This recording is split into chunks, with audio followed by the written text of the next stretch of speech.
Oi gente, tudo bem? Então, dando prosseguimento ao upgrade dos primeiros vídeos que eu fiz no canal, vou então contar a história do que aconteceu com o meu pai quando ele era criança. É um daqueles casos que aconteciam muito antigamente, né? Principalmente no interior, embora o meu pai fosse curitibano. E o caso tenha acontecido aqui mesmo em Curitiba.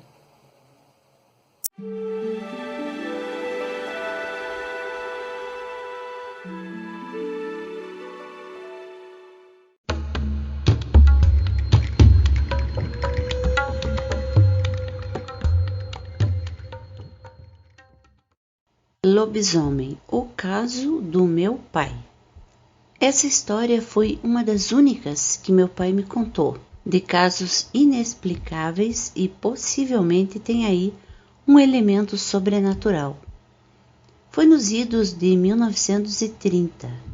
Meu pai, ainda menino, morava com a minha avó viúva e suas duas irmãs mais velhas.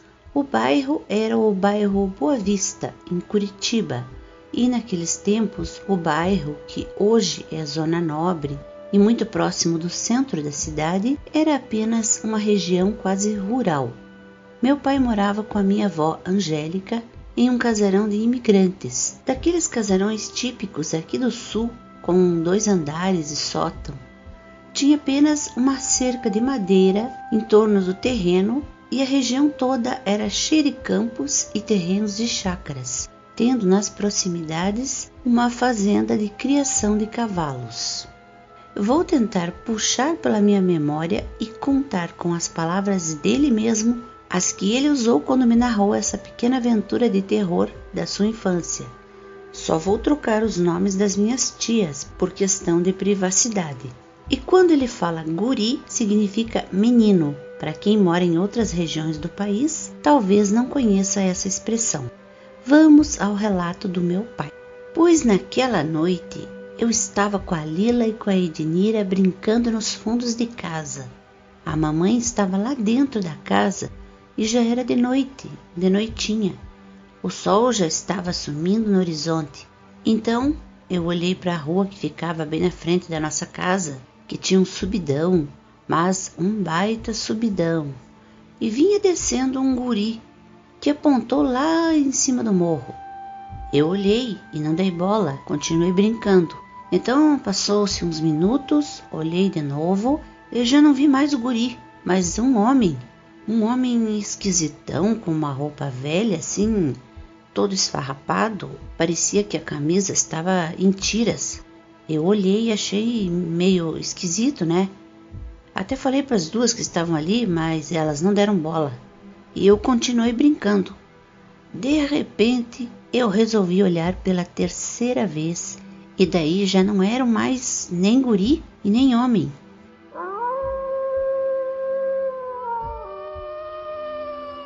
Era um baita cachorrão preto, mas um baita. E o bichão desceu correndo o morro e estava já se aproximando lá de casa. Ah, mas daí foi demais. A Lila e a Ednira olharam e se assustaram também, né? Mas foram voando para dentro de casa e me deixaram sozinho ali. E a noite chegando.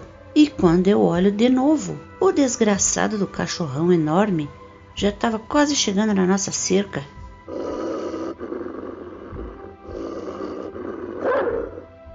Então eu, muito curiosa, perguntei ao meu pai o que ele fez. E ele disse: "Ué, o que eu ia fazer? Eu sei lá o que era aquilo. Primeiro surgiu um guri, depois um homem todo esfarrapado e no final um cachorrão. Sabe-me Deus se aquilo era um lobisomem? Naquele tempo o povo acreditava nessas coisas. O que eu fiz? Entrei correndo para dentro de casa." Eu fiquei impressionadíssima com essa narrativa do meu pai. Naquele tempo, lá pelos anos 1977 ou 78, por aí, não havia internet, a televisão tinha pouquíssimos canais, era preto e branco e, aliás, a nossa televisão vivia estragando. A minha diversão era ouvir os causos de assombrações que a minha mãe, avó, tios e primos me contavam. essa história do meu pai ficou gravada na minha memória, embora ele a tenha contado uma só vez, uma única vez. E de tanto eu insisti, porque ele era muito mais fechado que a minha mãe. Mas valeu, hoje eu a compartilho com vocês. Bem, se era um lobisomem ou algum tipo de entidade fantasmagórica, algum tipo de espírito zombeteiro, como dizem por aí, não sabemos, mas que assustou demais as crianças com certeza. Tanto é que meu pai lembrava disso até depois de bem idoso. Contem nos comentários o que vocês acham, se viveram alguma coisa parecida ou ouviram falar de alguma coisa assim. Se tiverem casos sobrenaturais ou que deixaram vocês com medo, podem enviar aqui no canal. O e-mail vocês já sabem, na caixa de informações. Até o próximo vídeo. Tchau!